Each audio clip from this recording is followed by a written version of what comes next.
m'appelle Frédéric Loury et vous écoutez Les coulisses de l'art. Dans Les coulisses de l'art, on déambule avec le collectionneur André Dufour.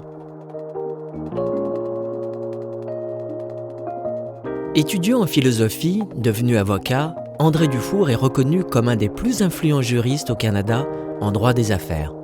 Très tôt, plusieurs rencontres l'ont amené à s'intéresser à l'art contemporain et à devenir au fil des années un collectionneur, un passionné, un accompagnateur, un dénicheur de talents et un acteur généreux du milieu des arts visuels. Depuis 35 ans, il conseille, achète, visite les lieux d'exposition et côtoie les artistes émergents et établis et se nourrit de leurs univers.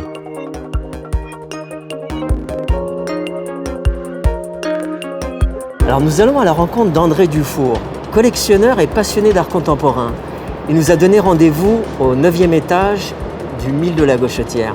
Le Mille de la Gauchetière, c'est le plus haut édifice de Montréal. Il a été dessiné par Lemay et Associés et Dimakopoulos. C'est un excellent exemple d'architecture postmoderne avec un toit triangulaire en cuivre, en plus des 4 entrées en cuivre à sa base. Il a été achevé en 92, juste avant mon arrivée à Montréal. Il est aussi connu pour son atrium où l'on retrouve une patinoire. Maintenant, on va passer par derrière, par l'atrium. Ça m'a toujours fasciné cette patinoire parce qu'elle est dans un gratte-ciel. C'est vraiment une tour à bureau qui accueille autant des bureaux en conseil, en finance qu'en juridique.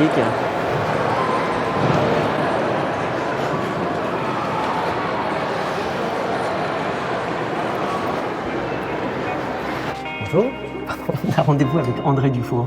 Bonjour André. Salut. Merci de nous accueillir dans tes Ça bureaux. fait plaisir. Vous avez eu le temps de regarder avant mon arrivée. On s'est délecté. Dès notre arrivée, nous sommes accueillis par une sculpture imposante représentant un bateau de l'artiste Jannick Deslauriers. Ça détonne vraiment avec ce qu'on attend en rentrant dans un cabinet d'avocat.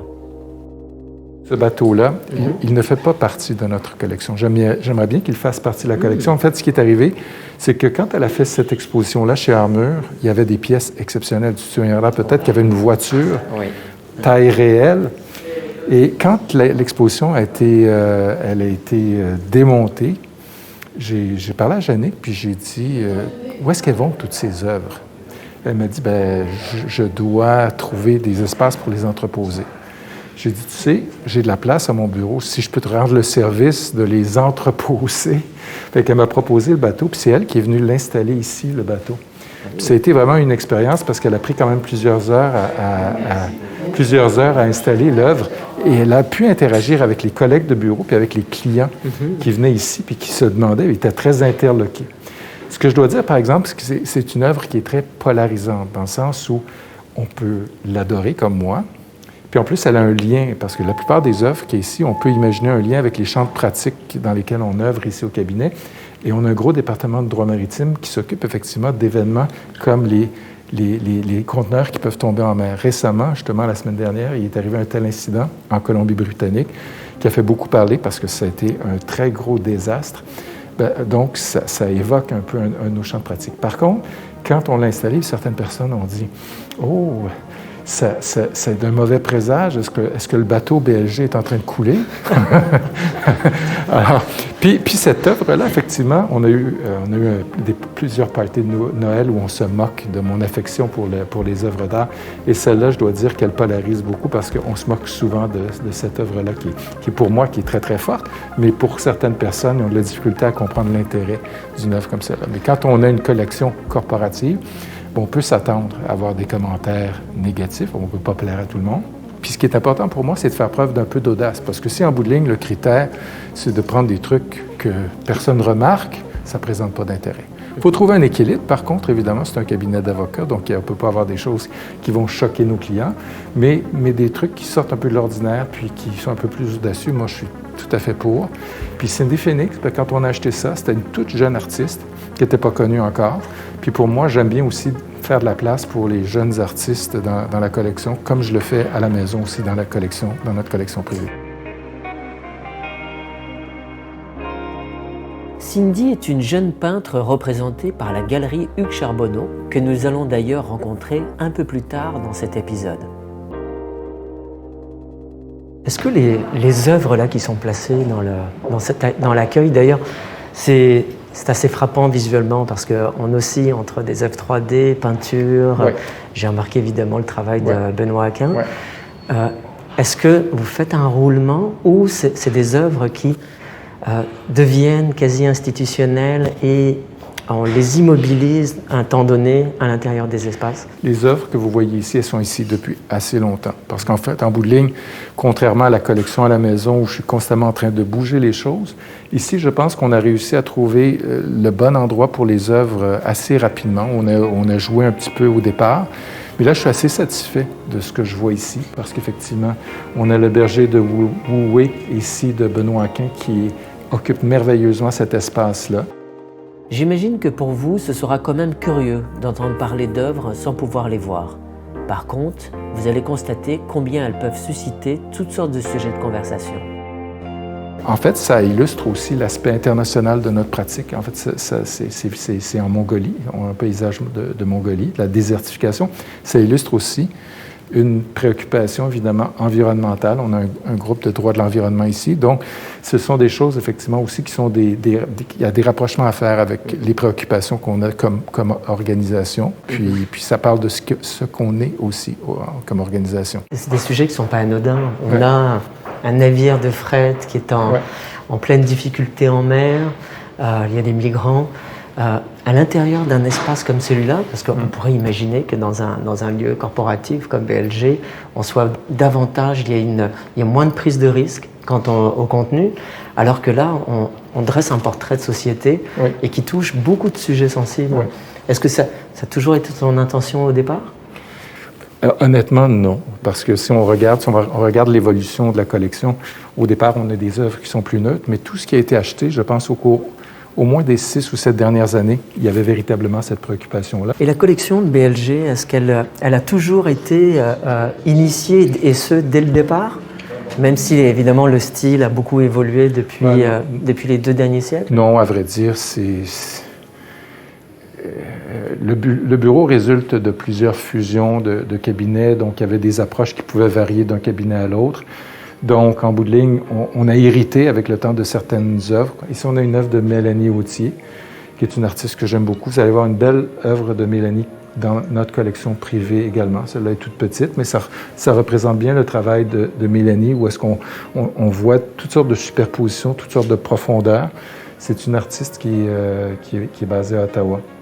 Oui, d'ailleurs, tu me disais que c'était une œuvre qui était située dans la cuisine. À la maison, vous allez voir, oui, elle est centrale dans la maison. Et qui fait l'unanimité dans la famille. Oui, tu as bien retenu. Alors là, on est arrivé dans ton bureau, qui d'ailleurs nous offre une très belle vue sur le Mont-Royal. Et sur la cathédrale. Et sur la cathédrale. Oui. Mais c'est pas tant la vue, moi, qui m'interpelle, c'est tout ce que tu as sur les murs. Mais on va y revenir. Mais en 1982, tu as fait tes premiers achats d'œuvres d'art. Qu'est-ce qui t'a amené à l'art spécifiquement pour ensuite migrer vers le milieu juridique? Dans ma famille, j'ai une de mes tantes qui, à la maison chez elle, avait une collection de gravures d'un artiste qui s'appelle Fernand Bergeron, qui est décédé aujourd'hui. J'étais fasciné par... Elle avait un très grand nombre d'œuvres de Fernand Bergeron. Puis c'est un ami de ma tante, puis elle m'a mis en contact avec lui quand elle a vu l'intérêt que j'avais pour son travail. Puis j'ai commencé à acheter des œuvres de Fernand qui étaient à l'époque graveur chez Graff. Tu sais, Graff, c'était une institution. Une institution. Puis en allant chez Graff, puis en rencontrant les artistes chez Graff, puis la directrice de la galerie, Madeleine, ben là, j'ai commencé à m'intéresser à du travail d'autres artistes, d'autres graveurs essentiellement, que Fernand. Puis donc, j'ai acheté des œuvres de différents artistes à l'époque, donc Carlos Calado, Lagacé, etc. Puis à chaque année, ben, chez Graff, il y avait une vente avant Noël d'œuvres sur papier, à prix raisonnable, évidemment. Donc, avec mon budget d'étudiant, ben, je me faisais une joie à chaque année d'acheter 1 ou 2 œuvres. Puis c'est comme ça que j'ai commencé ma collection, donc assez jeune. Mm-hmm. Puis après ça, ben, vois-tu, quelques années plus tard, quand j'ai commencé à travailler comme avocat, au cabinet qui s'appelait à l'époque Doheny Mackenzie, bien là, j'ai été exposé à d'autres types de travail artistique parce que le bureau était... il y avait énormément d'œuvres qui étaient choisies par Luc Larochelle. Donc, Luc est un grand collectionneur qui, donc, a fait une bonne partie de mon éducation. Et donc, évidemment, en étant exposé à tous les artistes qui tapissaient les murs du bureau, bien évidemment, j'ai commencé à développer une affection pour certains des artistes que j'avais les moyens de me payer à l'époque, d'autres non. C'était quoi ton premier achat? Est-ce que tu te souviens? Ben, écoute, oui, parce qu'à un moment donné, Luc me dit viens voir, il y a une nouvelle œuvre assez spectaculaire d'un grand format qui va être livrée. Puis donc on s'en va au quai de réception du bureau. C'était une œuvre assez grosse. Puis là, quand l'œuvre est arrivée, je l'ai trouvée magnifique. C'était une œuvre de René-Pierre Alain, un artiste que je ne connaissais pas, mais Luc avait déjà plusieurs œuvres de René-Pierre Alain. Et il y avait eu une erreur au niveau de la livraison. On avait livré la mauvaise œuvre. Et Luc a dit, mais non, c'est pas cette œuvre-là que j'ai commandée, puis etc. Puis moi, j'avais un coup de foudre pour l'œuvre en question. Donc, je disais à Luc, écoute, si cette œuvre-là est disponible, peut-être que je pourrais l'acheter. Puis effectivement, c'était en dehors de mon budget à l'époque, mais il était trop tard. J'avais eu un coup de foudre, je l'ai acheté. Quel âge? Puis à l'époque, j'avais peut-être 25 ans ou 26 ans. Puis donc, ben, tu vas la voir parce qu'elle est encore dans ma collection. Je l'aime encore autant que je l'aimais au moment où je l'ai acheté à cette époque-là. Et ce premier choc là, que tu as vécu à 25 ans, est-ce qu'en termes d'émotions, tu revis certaines émotions en fait, d'antan ou la raison a pris le pas sur le cœur? Parce que c'est vrai qu'au fil des années, c'est sûr qu'on n'a pas la même appréhension quand on regarde une œuvre. Est-ce qu'aujourd'hui, tu as encore des palpitations fortes lorsque tu découvres soit une œuvre d'un artiste que tu connais ou pas? Souvent, oui, ça m'arrive souvent parce que, par exemple, je dois dire qu'à la perspective d'aller à Papier la semaine prochaine. Papier est une foire d'art contemporain canadienne annuelle qui se tient depuis 2007 à Montréal. C'est vraiment une occasion idéale pour débuter une collection. Puis d'être là à l'ouverture de Papier, je sais que forcément, en faisant le tour de Papier, je vais voir des choses qui vont m'allumer, qui vont me plaire. Je vais avoir des coups de cœur, c'est certain. Puis à ce moment-là, bien, il faut à ce moment-là... Dans un premier temps, c'est parfait d'avoir un coup de cœur. Je pense que c'est important pour moi, pour que j'achète une œuvre, j'achète pas une œuvre par pure spéculation, investissement, quoi que ce soit. J'ai d'abord un coup de cœur, puis après ça, bien, je fais mes recherches. C'est-à-dire qu'il faut que mon intuition ou que mon coup de cœur soit appuyé sur quelque chose. Il faut après ça que je valide le fait que c'est une démarche artistique qui est sérieuse, où il y a, en fait, comme dans bien des domaines, finalement, ce qui est important, c'est l'innovation. C'est que l'artiste essaie d'aller plus loin que ce que les autres ont fait avant. Puis donc, c'est ce que j'essaie de trouver, effectivement, de valider, c'est-à-dire de découvrir des jeunes artistes. C'est un bonheur pour moi de découvrir des jeunes artistes, puis après ça, de suivre leur carrière. Puis par exemple, ici, bien, une des œuvres qui est bien en évidence dans mon bureau, puis que je contemple régulièrement, c'est une photo d'une jeune artiste qui s'appelle Anne-Marie Proulx. Elle fait surtout de la photographie, elle est basée à Québec. Et ça, je ne connaissais pas le travail d'Anne-Marie Proulx. Je suis allé à l'Encan à Hesse. Évidemment, je vais souvent dans les encans, puis je considère que ça fait un peu comme partie de mon devoir dans l'écosystème des collectionneurs à Montréal, d'aller dans ces événements-là, puis d'encourager finalement les artistes. Et donc, quand j'ai fait le tour des œuvres c'était en 2018, je crois, que j'ai acheté cette œuvre-là.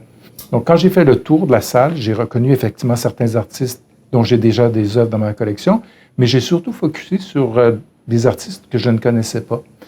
Puis donc, j'avais flashé sur cette photo-là. Mais après ça, ce que j'ai fait, c'est que je suis allé voir des artistes que j'aime beaucoup. Je me souviens que cette fois-là, j'avais parlé à Andréane Godin et à Sophie Jaudoin. Je leur ai posé la question, quelles sont les œuvres qu'il y a ici dans la salle qui, pour vous, sont significatives? Pas les œuvres, évidemment, les œuvres d'autres artistes, parce qu'elles exposaient leur travail aussi à ce moment-là. Et les deux m'ont parlé du travail d'Anne-Marie Proulx. Et picturalement, est-ce que tu peux nous la décrire? Oui. Bien, écoutez, c'est une œuvre... pour moi, qui est absolument en ligne avec ce que je vous ai décrit comme étant ce que je recherche quand j'achète de la photo. C'est-à-dire qu'il y a un côté... D'abord, elle est très belle, elle est très réussie, mais il y a aussi un côté qui est très fantomatique et mystérieux dans cette photo-là. Finalement, ce qu'elle représente, que je trouve particulièrement intéressant, c'est que c'est finalement la rencontre d'une rivière. En fait, on voit ici l'endroit où une rivière de la côte nord rencontre le fleuve Saint-Laurent. Puis donc, on voit la turbulence de l'eau douce et de l'eau salée qui se rencontrent. Et ce qui est intéressant, effectivement, c'est que ce que l'artiste, l'œuvre, elle s'appelle Aiminanu. Aiminanu, en Innu, ça veut dire « il y a une conversation ». Puis c'est ça, donc ça parle d'échange. Ça parle d'échange entre l'eau douce et l'eau salée, mais c'est surtout les échanges culturels, parce qu'effectivement, c'est le fleuve qui nous amène en territoire Innu, qui remonte à l'intérieur des terres en territoire Innu, puis le fleuve qui représente donc les Européens qui sont arrivés par ce fleuve-là. Donc, il y a une conversation entre les cultures. Et donc, j'ai beaucoup aimé ce thème, j'ai beaucoup aimé l'illustration, j'ai beaucoup aimé la poésie. Elle travaille beaucoup sur ces thèmes-là, les thèmes de rencontres, de conversations, de dialogue. Et donc, c'est une œuvre qui m'a interpellé, puis qui m'interpelle encore maintenant quand je la regarde. Oui, elle est apaisante, puis je me lasse pas de la regarder. Puis d'ailleurs, je ne sais pas si ce que je vois, ça représente la réalité, mais j'ai l'impression qu'il y a la tête d'un huard qui émerge au milieu de la photo. Oui, je l'avais vu en plein milieu. Oui. Puis pour moi, c'est une région que j'adore. En fait, j'ai une maison dans le bas du fleuve, donc pour moi, il y a aussi ce rappel là, de la beauté du fleuve. Donc quand je suis dans mon bureau au centre-ville, j'ai une petite pensée pour le bas du fleuve. Tu possèdes une collection personnelle d'une centaine d'œuvres. Est-ce que c'est difficile aujourd'hui de faire des nouvelles acquisitions? Parce qu'au fil du temps, tu es devenu plus exigeant, mais aussi, évidemment, il y a toujours la difficulté de trouver place dans un environnement domestique. C'est quoi ton rapport aujourd'hui à l'art et à la collection? C'est certain qu'à un moment donné, évidemment, on accumule beaucoup de choses. Puis moi, parce que mon approche par rapport à la collection, c'est d'acheter des choses que j'aime, pour lesquelles j'ai des coups de foudre, c'est rare que je m'en lasse. Et donc, en bout de ligne, c'est vrai que vous allez voir, il y a beaucoup de choses. Ici, dans mon bureau, c'est assez encombré, il y a encore de la place. Mais les murs sont pas mal occupés. C'est comme ça à la maison aussi. J'ai la chance de pouvoir aussi exposer une partie de mes œuvres dans des commerces qui appartiennent à un ami qui est propriétaire de café, les Cafés Melk. Donc, si vous allez chez Melk, vous allez voir que toutes les œuvres qui sont là sont des œuvres de notre collection. Ça me donne un petit peu une possibilité de continuer à acheter des œuvres. Puis, il y en a certaines que j'entrepose un peu maladroitement. Je n'ai pas d'entrepôt, mais j'entrepose des œuvres. Et je continue à acheter parce que je pense que il y a tellement de bons artistes, il y a tellement... Puis on a la chance, je pense que j'ai eu la chance d'aller voir des foires à l'international. Le lien que j'ai avec le Hirshhorn m'a permis effectivement d'aller dans ces grandes foires internationales. André nous reviendra un peu plus tard sur sa collaboration avec le musée Hirshhorn. Et je trouve qu'on est très, très chanceux au Québec. Quand je vais à papier, j'en ai parlé à plusieurs reprises, ce que je vois, la qualité des artistes, la qualité du travail, la variété. Je trouve qu'on est choyé au Canada, en fait, parce qu'il y a de très bons artistes partout au Canada. On est choyé parce qu'on a des très bons artistes qui font preuve de beaucoup d'originalité. Puis on a la chance de pouvoir acquérir des œuvres à des prix, somme toute, assez modestes quand on compare au prix qui se pratique à l'international. Et donc, c'est très difficile pour moi, même si ma femme aimerait des fois qu'on prenne un break. Elle m'a dit à plusieurs reprises, je ne veux plus que tu achètes des œuvres, à moins d'en vendre ou d'en donner. Bon, on en a donné un certain nombre. Il faut dire que la femme d'André est aussi une artiste en art visuel. Elle s'appelle Fanny Rodrigue. On a eu à un moment donné la chance de recevoir pour dîner Nathalie Bondil, qui le lendemain nous a envoyé un email avec une série d'œuvres qu'elle souhaitait qu'on donne au musée. Puis c'était très bien qu'elle fasse ça. Puis je trouve que c'était très audacieux, mais très, très justifié de sa part. Et donc, on a donné un certain nombre d'œuvres au Musée des Beaux-Arts. Ça a libéré un peu de place sur les murs. Ceci dit, c'est toujours un peu torturant parce qu'évidemment, elle n'a pas choisi nécessairement les œuvres dont c'était le plus facile pour nous de nous départir. Et d'ailleurs, il y en a une qu'on a prêtée. C'est une œuvre de Kent Monkman, qui est un artiste qu'on aime beaucoup.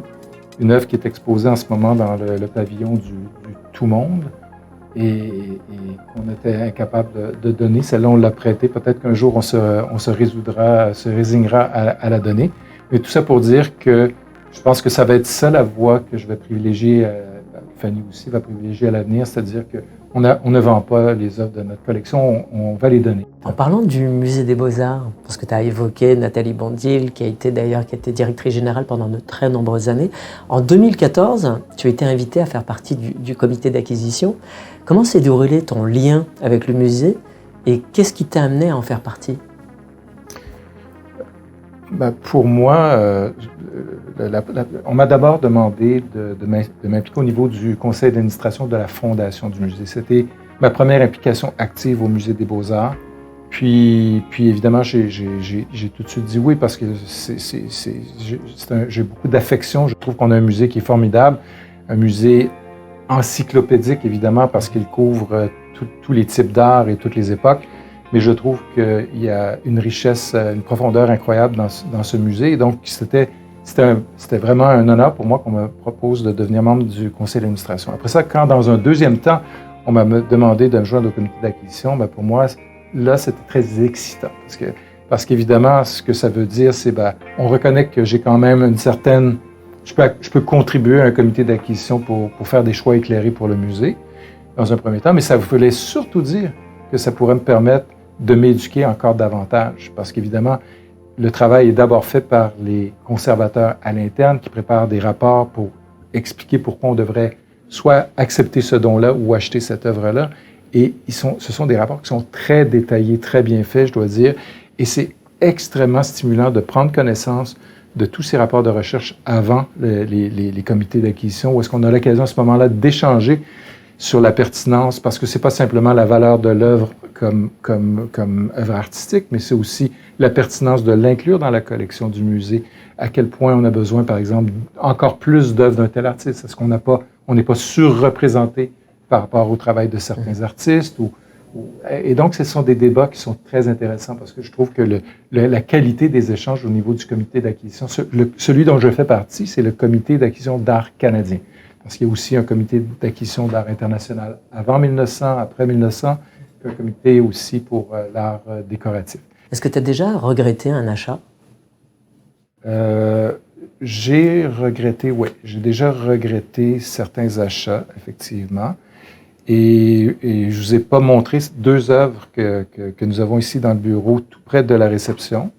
Je mentionnerai pas le nom de l'artiste, mais on a acheté ces œuvres-là pour la mauvaise raison. Parce que des fois, on subit certaines pressions. Et les œuvres, je vais vous les montrer tout à l'heure, elles sont très belles. Mais c'est de la décoration, essentiellement.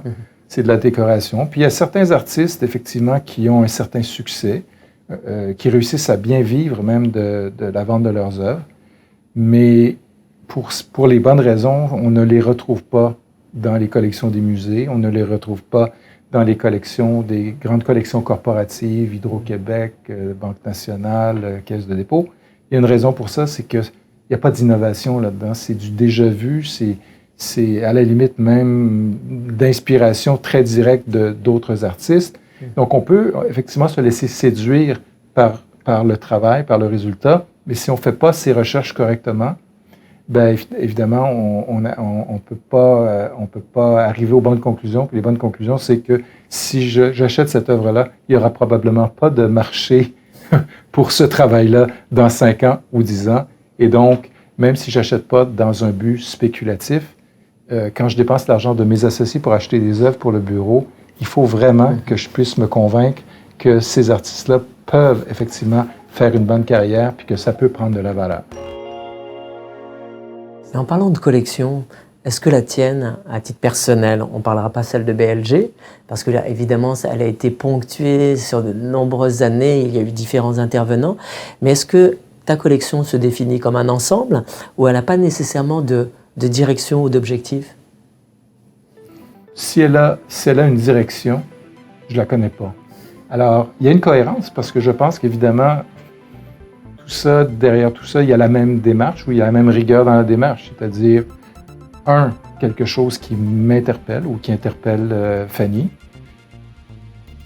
En général, on est bien alignés, Fanny et moi, là, sur ce qui nous interpelle.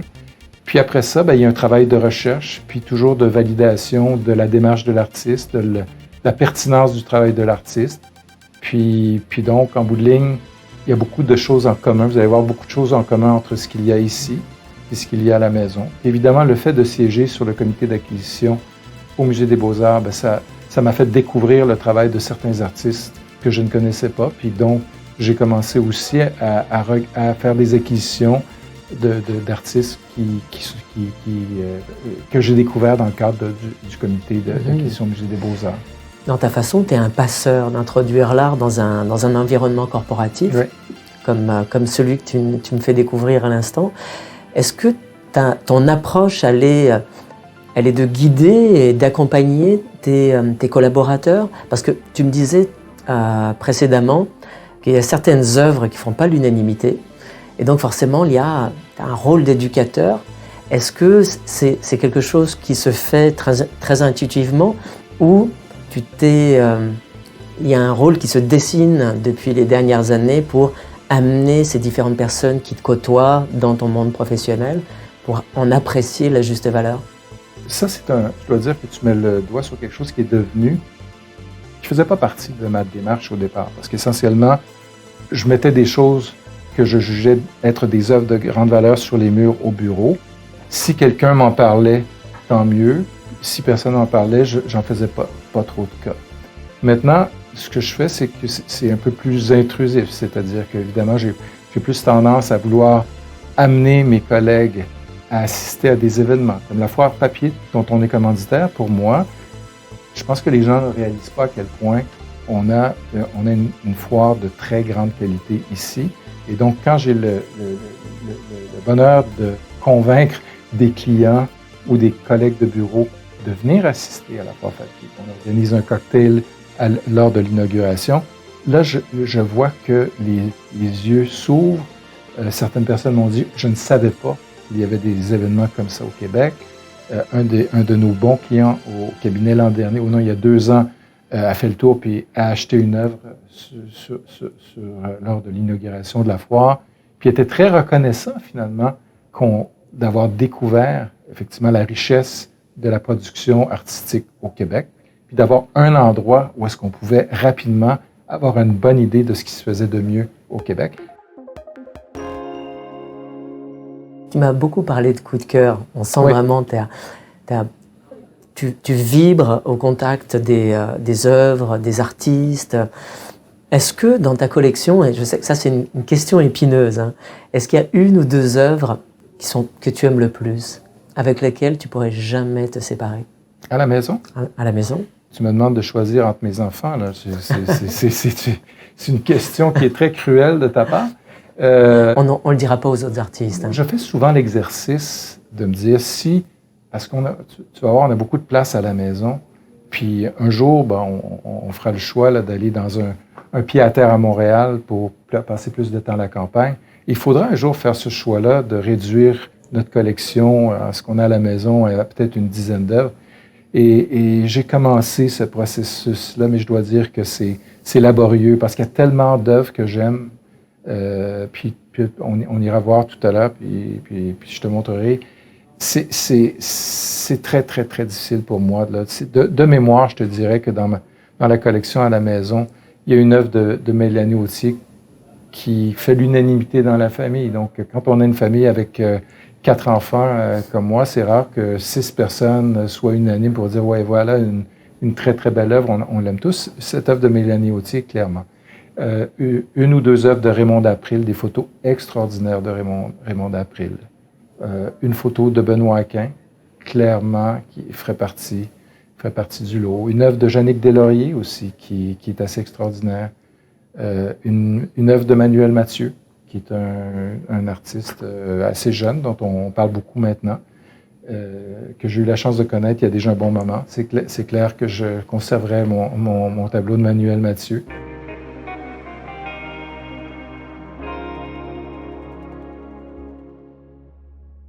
Tu vas m'emmener d'ailleurs à ton domicile. Oui. Et d'ailleurs, je suis extrêmement enthousiaste et excité à l'idée de faire le saut de ton bureau à ton domicile. Est-ce qu'on prend ta voiture ou on prend un taxi? On va prendre ma voiture. On prend ta voiture? Oui. Parfait. Allons-y. C'est parti.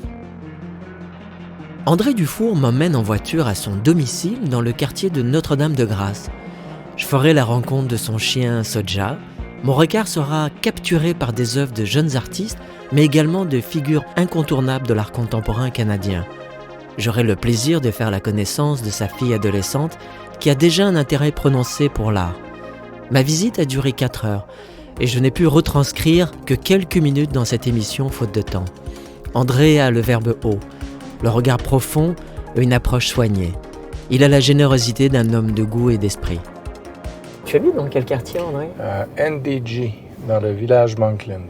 Ah oui, c'est un périmètre, on va dire, c'est un beau territoire plutôt anglophone. Ben, ça l'était au moment où je me suis établi dans le quartier, mais c'est devenu, je te dirais, c'est devenu pas mal plus francophone qu'anglophone. Ça a beaucoup évolué, le quartier, au cours des 25 dernières années. Qu'est-ce qui t'a amené à habiter là-bas? Un hasard, un concours de circonstances, à vrai dire. J'avais donné j'habitais sur le plateau, j'habitais longtemps sur le plateau. J'ai beaucoup aimé, à vrai dire, habiter sur le plateau. Mais à l'époque, la famille grandissait, puis j'avais besoin d'une plus grande maison. Puis j'avais donné un mandat à un agent d'immeuble de trouver une maison. J'avais donné différents secteurs de la ville où j'étais intéressé de déménager.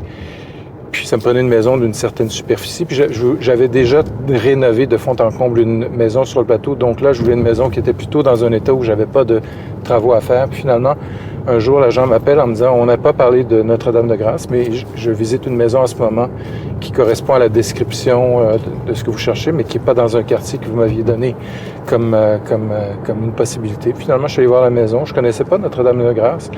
Puis en bout de ligne, je suis très heureux d'avoir... C'est pour ça que j'y suis toujours, parce que pour moi, c'est un quartier qui est très pratique. L'accès au centre-ville, les commerces à proximité, le métro à proximité, l'accès au pont pour aller dans les cantons de l'Est où on a une maison. Pour moi, finalement, en rétrospective, c'est un endroit très logique pour moi, mais à l'époque, je connaissais pas le quartier. Tu m'as mentionné donc tes 4 enfants. Oui. Donc ils sont en relation directe avec tous tes choix d'acquisition d'œuvres d'art, et puis donc, ils vivent à l'intérieur d'un environnement qui est parsemé d'œuvres. J'imagine, il doit en avoir beaucoup qui sont photographiques. C'est quoi leur relation avec l'art en général? J'ai 2 de mes 4 enfants qui ont quitté le nid familial.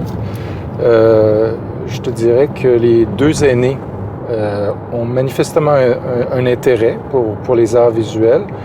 Mais surtout ma fille. Ma fille, maintenant, vit en Ukraine, puis elle vit à Kiev.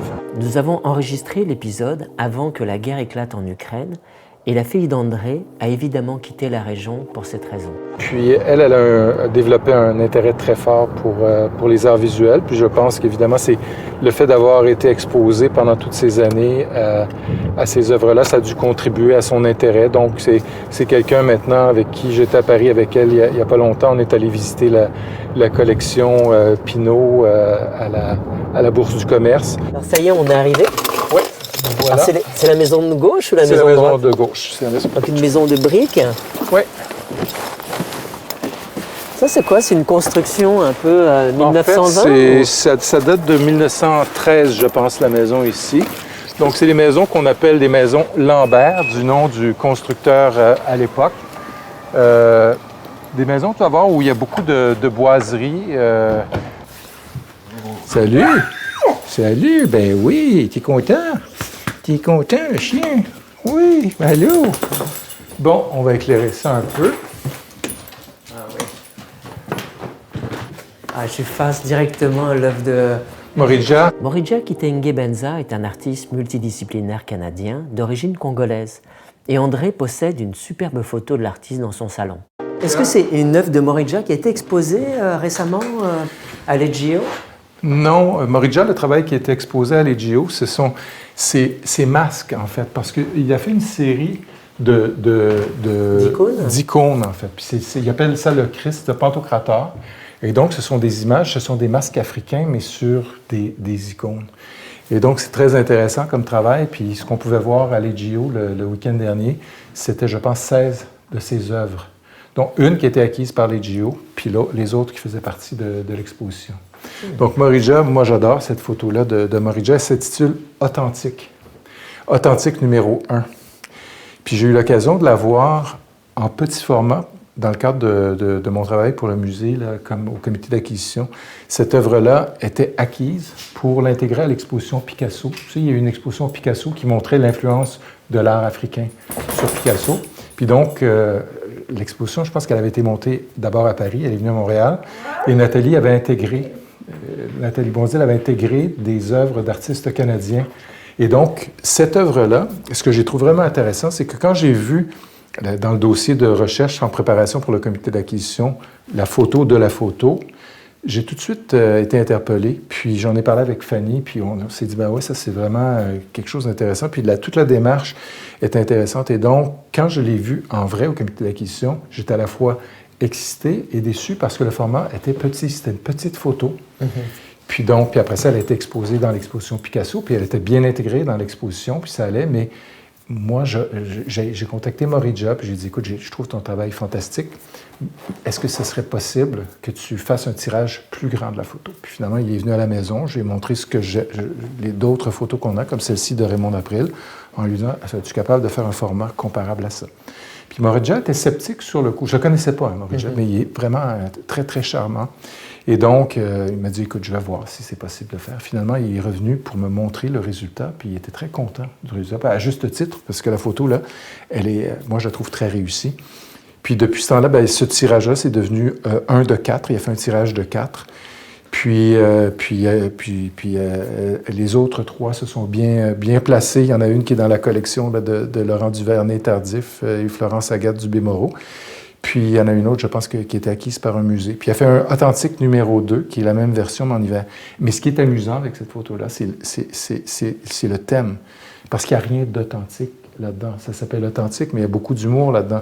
On a un paysage, on voit Morija ici qui est assis dans son jardin avec un background qui se veut africain. Mais il n'y a rien d'africain là-dedans parce qu'en bout de ligne, on voit ici une clôture là, de Rosemont, clôture en fer de Frost là, de Rosemont. Le tissu qui est en arrière qu'on associe à de l'Afrique, mais c'est indonésien, c'est pas africain. La pose qu'il prend, c'est la pose traditionnelle du président congolais, j'oublie son nom. Et puis, on voit en haut, effectivement, une icône, mais avec un masque africain. Alors, finalement, c'est un assemblage qui s'intitule Authentique.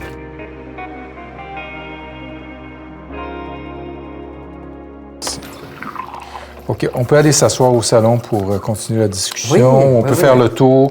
C'est comme vous préférez.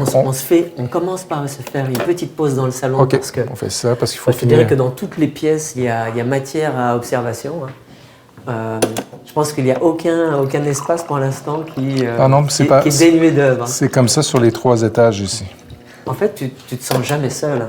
Même si ta femme part en résidence pendant un mois, tu es accompagné par tous ces artistes qui deviennent des beaux fantômes à travers des démarches artistiques qui sont hyper expressives. Tu as raison, puis c'est pas comme si... Pour moi, maintenant, avec le temps, je ne les remarquais plus. C'est pas vrai. C'est-à-dire que je m'installe ici pour manger le matin, puis je vais forcément m'attarder à un moment donné sur une ou l'autre des œuvres. Puis quand je marche dans la maison, c'est la même chose.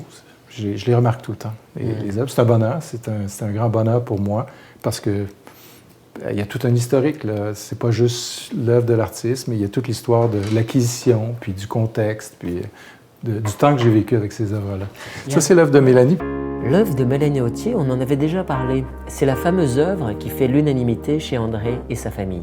Il y a aussi des souvenirs qui viennent du fait que quand j'ai la chance de pouvoir inviter les artistes puis passer du temps avec eux, comme Mélanie qui est venue à la maison un jour, ça crée des moments magiques, finalement, de pouvoir échanger avec l'artiste, puis les enfants sont là, on mange, on est tous ensemble, puis on peut parler de l'œuvre en question. C'est un grand bonheur. En 2016, le musée Hirshhorn, situé à Washington, t'a proposé de devenir membre de son comité d'acquisition.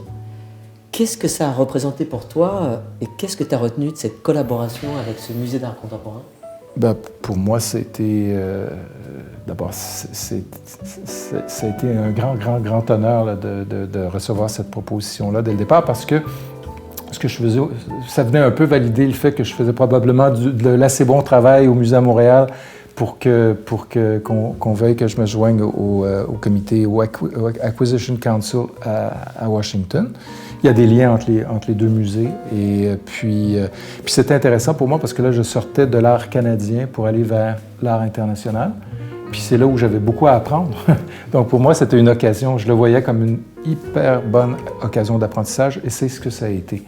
Parce qu'en bout de ligne, l'approche était complètement différente du Musée des Beaux-Arts au niveau du type de contribution sur le comité. Je pense qu'au comité, au Musée à Montréal, il y a vraiment une attente à ce qu'on fasse nos devoirs, qu'on lise les rapports, qu'on en débatte, qu'on échange. À Washington, à vrai dire, c'était plus du rubber stamping qu'autre chose. Ceci dit, c'était pour moi une expérience extraordinaire parce que les réunions du comité se faisaient à New York, à Londres, à Washington.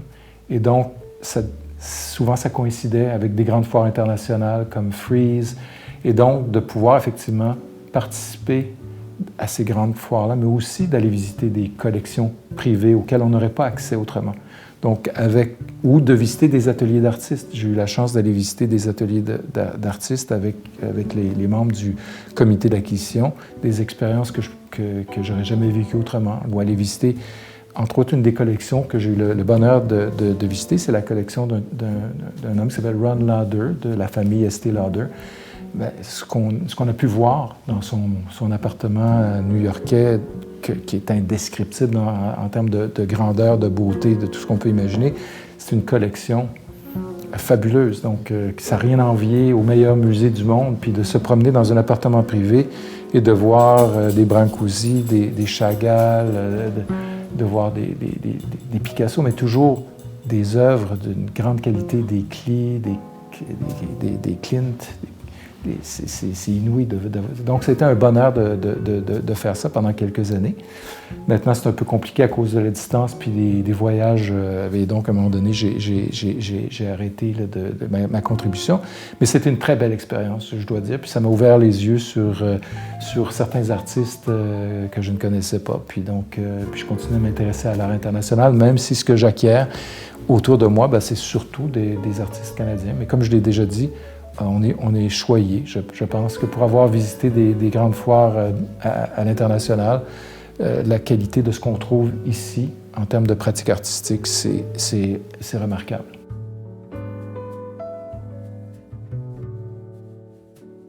Nous poursuivons notre périple en direction de la galerie Hugues Charbonneau, en plein cœur du centre-ville de Montréal.